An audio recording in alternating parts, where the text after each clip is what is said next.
Olá, eu sou o Tiago com mais um vídeo e hoje quero falar-vos do processador, que é talvez o aspecto mais importante do computador. Obviamente que não basta comprar um processador caro, porque depois os outros componentes vão limitá-lo, mas se for um processador mal escolhido, vai também limitar bastante o desempenho do computador, por isso tem que ser mesmo bem pensado. E esta é uma altura um pouco ingrata para fazer este vídeo, exatamente porque há duas grandes marcas que competem no mercado, que são elas a Intel e a AMD. Eu neste momento, caiu. Calma. Eu estou calmo, mas não encontro. Finalmente estava debaixo da cadeira. Então basicamente existem duas grandes marcas, Intel e AMD, só tenho aqui a caixinha da Intel. Isto aqui é para vos mostrar o tamanho de um processador, que é mais pequeno do que isto, que ele vem aqui dentro. E o que acontece é que a Intel tem vindo a dominar nos últimos anos, mas a AMD lançou agora uma nova aposta que parece muito competitiva e tem tido grandes resultados nos primeiros testes que estão a acontecer, porque eles ainda não lançaram toda a gama que eles disseram que iam lançar, e pelo preço de facto fazem pensar duas vezes sobre qual processador comprar. Mas já vamos então falar da AMD. Eu queria primeiro começar por falar da Intel, para vos dar assim uma ideia geral do que é importante terem atenção num processador, sem querer entrar em grandes detalhes que vos vão baralhar todos, mas falar daquilo que é o essencial e dar-vos assim umas pequenas luzes. Então basicamente na Intel há três linhas muito importantes, eles têm dezenas de processadores, mas há aqui três gamas que vos vão ajudar bastante. E são elas, primeiro, o Intel i3, que é basicamente a gama mais pequena, tem geralmente num processador 2 núcleos. O que é que isto significa? Ora, nós sabemos que cada processador, quanto maior a frequência, mais rápido ele será a processar as coisas, mas há uns anos viu-se que esse aumento assim drástico ia fazer com que a temperatura aumentasse e também o consumo, e muito calor faz mal ao processador porque diminui-lhe as horas de vida. Então optaram por outra estratégia e é exatamente num só processador pôr vários núcleos e assim estar o mesmo a fazer várias tarefas em simultâneo.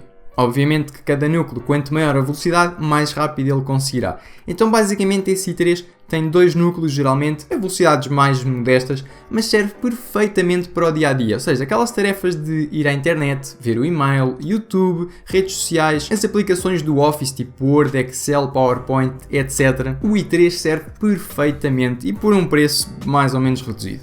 Pois para aqueles que exigem mais do computador, tipo para jogar, fazer modelação 3D, edição de vídeos ou de fotografia, se calhar aí um Intel i5 já será uma melhor opção, se passam do i3 para o i5. E aqui já poderá ter mais núcleos, velocidades maiores em cada núcleo, então é mais indicado para esse tipo de utilizadores.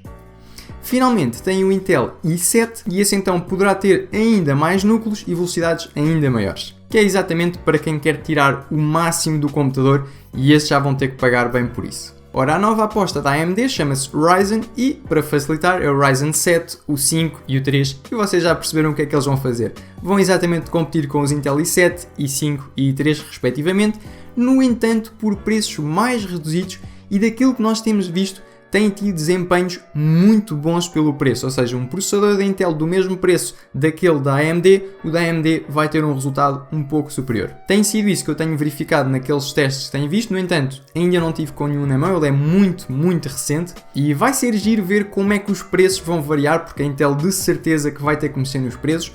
Quem sabe se não vai lançar uma nova aposta, e por isso esta é uma altura de areias muito movediças, porque a própria AMD ainda está a lançar mais processadores, falta o 5 e o 3 à data deste vídeo, e por isso isto vai mudar muito. Exatamente por causa disso vou falar-vos um pouco da minha escolha, e não é para fazerem um computador igual ao meu, não é esse o objetivo deste vídeo, é sim explicar-vos e ajudar-vos a escolherem os componentes certos para vocês.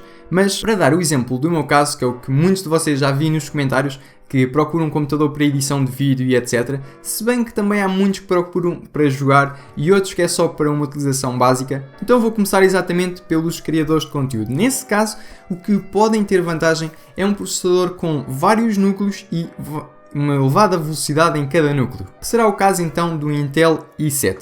Qual é que foi o que eu escolhi? Bom, o que eu escolhi é exatamente aquele que eu já tinha, que é um dos melhores i7 de há 3 anos, e o problema é que nestes 3 anos a Intel não melhorou assim tanto, pelo menos se eu agora fosse comprar um novo não ia ser assim tão mais rápido que aquilo que eu tenho atualmente, e o processador é uma das coisas que dura muitos anos. Fazer um parênteses que é exatamente por causa desta lenta evolução, ou isto é uma suspeita, que a AMD conseguiu causar tanto impacto e abanar aqui um bocado o mercado, porque a Intel estava a demorar muito tempo a melhorar significativamente. E como o processador dura vários anos de vida, e eu suspeito que não seja esse o problema do meu computador e eu quero resolvê-lo rapidamente, então decidi para esta build, para este computador, usar o processador que eu já tinha, que é muito rápido, e não se iria justificar estar a comprar um novo que não ia ser assim tão mais rápido. Mais uma vez, isso não vai impedir em nada que vocês construam a vossa máquina, exatamente porque eu estou a explicar-vos que aspectos é que devem ter em atenção e não como escolher um igual ao meu, e neste caso até nem é possível porque se não estou em risco já não se vende. Mas em termos de desempenho anda ali à volta de uns 7700 de 300 e qualquer coisa euros atualmente. Então para edição de vídeo e esses programas assim mais pesados de modelação 3D, muitos núcleos é bom. Para jogos não é exatamente assim. Se calhar um i5 é um processador que serve exatamente porque tem uma tecnologia que, e vocês vão reparar isto quando estiverem a ver as especificações do processador, é que ele tem lá duas velocidades. Tem a normal e a máxima. A normal basicamente é o que, vamos imaginar, este processador tem 4 núcleos e ele consegue uma velocidade estável de 3,4 GHz nos 4 núcleos em simultâneo. O que acontece é que se for preciso, em alguma aplicação que exija só um processador e mais rápido, o que ele faz é transfere parte da energia para um só núcleo e esse núcleo então conseguirá atingir os 3,9 GHz neste caso. Onde é que isto vai ser útil? Nos jogos. Os jogos costumam tirar partido desta funcionalidade e, portanto, nesse caso não precisam de comprar um processador mais caro que tenha mais núcleos. Pode ser um com menos, um i5, lá está, mas com uma velocidade elevada e isso vai-vos dar um bom desempenho nos jogos. Aqui vem o meu conselho. É que em alguns processadores da Intel vocês vão reparar que tem um número K a seguir ao número. Por exemplo, o meu 4771 não tem K, mas por exemplo o 4770 tem a versão K. Bem, deixem-me dar números atualizados. O 7700, pronto, para falar assim de um número que é muito conhecido. O 7700 atualmente tem uma versão também K, que é mais cara, e vocês perguntam porquê? Bom, é que ele vem desbloqueado. O que é que isto significa? Que podem vocês próprios aumentar a velocidade. O que é que isso vai fazer? Bom, em primeiro lugar, vão ter melhor desempenho sem pagar mais por isso. Mas também vai gerar mais calor e, com algum jeito, alguma instabilidade. E por isso é preciso ter muito cuidado nesta questão do overclock, é isso que se chama este processo de aumentar a velocidade, porque vai depois te exigir uma motherboard específica para overclock, vai exigir um refrigerador específico bastante potente e exatamente porque não é um processo muito linear, não vou abordar nestes vídeos e também por isso eu escolhi o processador que na altura era o mais rápido sem overclock. E não comprei a versão K exatamente porque não quero overclock e como eu já vos disse, aquilo que eu mais valorizo é o desempenho.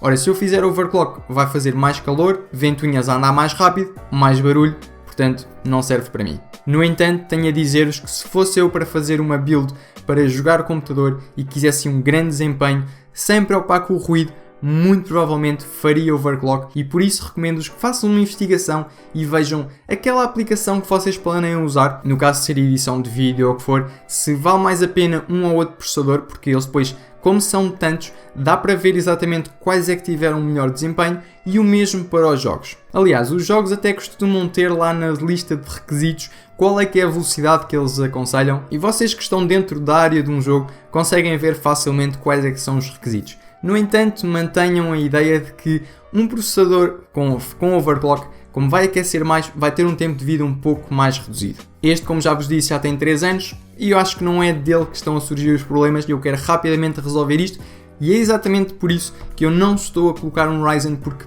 neste momento aquele que me parece ter melhor qualidade de preço é exatamente o Ryzen 7, mas não tomem as minhas palavras como certas, vejam vocês próprios benchmarks e os valores, os resultados de comparativos, tipo nesta aplicação qual é que se comporta melhor, se é um i7 de tal preço ou se é o Ryzen 7 da AMD. Esse é que é exatamente o conselho que eu vos deixo. No entanto, queria deixar-vos esta ideia de que se procuram um computador para o básico, aquelas tarefas que nós mais fazemos, navegar na internet, e-mail, redes sociais, ver vídeos, não só do YouTube, mas também no computador, ouvir música, os documentos do Office e etc. Então um Intel i3 e atrevo-me a dizer um Ryzen 3, que ainda não saiu, mas que parece prometer bastante, então qualquer um deles há de ser muito bom e mais do que suficiente. Não só isso, mas também para os jogos mais simples ou para quem não quer assim grande nível de detalhes gráficos, há de servir. Pois dentro de cada um tem várias variantes, mas para terem mais ou menos uma ideia de por onde começar, já que há dezenas deles. É verdade que existem gamas mais abaixo, mas eu acho que vale a pena pagar este bocadinho a mais e assim ter a garantia de que temos um processador bom e que dá para muitos anos. E depois para quem procura um computador mais rápido para, por exemplo, aplicações de produtividade tipo Photoshop, edição de vídeos, jogos, se calhar aí um i5 faz mais sentido. Ou talvez um Ryzen 5, eu acho que os da Ryzen vão ter melhor relação qualidade-preço, pelo menos daquilo que eu tenho visto parece que vai ser assim. Portanto, dessas duas categorias pode dar jeito e para quem quer os jogos mais exigentes ainda, pode optar por uma versão do i5 com maior frequência e quem sabe até uma versão K, que são os tais desbloqueados, para poderem fazer overclock. Nos da Ryzen, da AMD, importa dizer que todos eles estão desbloqueados, não é preciso nenhuma edição especial, ou seja, eles não só são mais baratos como também estão desbloqueados. Isto é extraordinário, principalmente para quem procura overclock ou para quem sabe fazer, então há de valer muito a pena. E depois os mais entusiastas podem optar por um i7, exatamente para tirar o máximo do computador, obviamente que vão ter que pagar mais. O Ryzen 7 também é uma boa opção e lá está, para mim eu só queria resolver este problema do computador para conseguir continuar a trabalhar e até agora a minha máquina tem servido. A única crítica que eu tinha era exatamente a questão do silêncio ou da falta dele e portanto estou a virar muito desta construção para o silêncio. Vou tentar aproveitar alguns componentes, o processador é um deles, exatamente porque ele tem 3 anos, é verdade, mas aquilo que eu ia ter que pagar para ter um incremento que para mim não é assim tão significativo, ou seja, em termos do tempo que demora a processar um vídeo, não ia ser assim uma diferença tão grande para aquilo que eu tinha que pagar, então prefiro investir esse dinheiro no silêncio. Isso vai ser uma coisa muito constante aqui neste projeto, é que vamos ter que abdicar de algumas coisas para apostar mais noutras. E portanto, sempre que puderem, tentem poupar, não vão para o melhor porque isso não é razoável, a não ser que tenham possibilidade para tal, claro, mas acho que não é essa a nossa condição e portanto ver, ok, então eu quero jogar mas não preciso que seja o melhor, então se calhar um i5, ou então eu só quero um computador para as coisas mais normais e jogar de vez em quando, então um i3, não é preciso optar pelo mais caro. E esta é uma tecla no qual eu vou bater aqui ao longo destes vídeos porque acho que é mesmo importante salientar isto. Portanto lá está, não recomendo o meu processador, já está desatualizado, mas para aquilo que eu vou fazer com o computador ele vai servir perfeitamente. E eu só quero resolver este problema o mais rapidamente possível, se bem que eu admito que talvez o Ryzen 7 fosse uma melhor opção pelo preço, mas isso ia implicar alterar todo o projeto e ia demorar mais tempo, mas talvez mais à frente eu venha a ponderar isso, mas por agora quero explicar-vos como montar o computador e neste caso não vai fazer diferença quais os componentes que eu vou utilizar, exatamente porque vocês é que estão a escolher os vossos. E se tiverem alguma dúvida, digam nos comentários, já sabem que eu vou estar atento. Obviamente que há muitas perguntas que vocês estão a fazer que só vou responder mais à frente e essas eu estou a tentar aguentar, mas é bom que façam esses comentários e essas perguntas, exatamente porque assim eu vou vendo quais é que são as vossas ideias para fazer o computador, ou seja, para que é que o querem utilizar e quando eu fizer estes vídeos eu vou já estar a falar para essas pessoas que me disseram que é para criação de conteúdo de vídeo, ou para jogar, ou para aplicações básicas e tenho que ir abrir a porta da campainha. Já fechei a porta que é para não haver barulho, mas era isso que eu estava a dizer. Digam-me então nos comentários para que é que vocês vão usar o computador e quais é que são os vossos objetivos, exatamente para eu ir dando dicas para esses vários grupos de pessoas que uns procuram umas coisas, outros outras. E pronto, neste caso eu acho que o overclock pode ser uma boa opção, tendo em conta o preço. No entanto, deixo o aviso que não é tão fácil como parece, é preciso ter atenção ao motherboard e aos componentes tipo de refrigeração e etc. Então se não estão muito à vontade, não recomendo. No entanto, para quem já deu alguns passos nesta matéria, pode valer a pena. Olha, está o computador a apitar por todo lado. E pronto, continuem a dizer-me nos comentários quais é que são as vossas ideias para este projeto. Partilhem também se vão fazer overclock ou se vão usar a AMD. Gostava mesmo de saber qual é que é a vossa ideia nos comentários. E pronto, já sabem, like se gostaram deste vídeo, dislike se não gostaram e subscrevam para não perderem os próximos vídeos desta série e se houve algum que ainda não viram, podem clicar aqui na playlist ao lado ou ver um dos outros vídeos sugeridos para ficarem a par de todas as novidades. E por hoje é tudo, obrigado e até o próximo vídeo.